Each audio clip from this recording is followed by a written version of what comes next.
అందరికీ వినాయక చవితి శుభాకాంక్షలు అండి.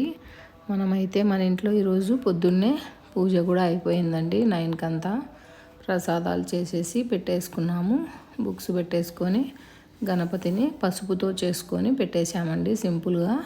అలాగే ఆగ్నేయంలో అమ్మవారు అన్నపూర్ణాదేవికి కూడా ఇలా పూజ చేసేసుకున్నాము కిచెన్లో. సో ఈరోజైతే మన వినాయక చవితి పూజ కంప్లీట్ చేసేసుకున్నామండి.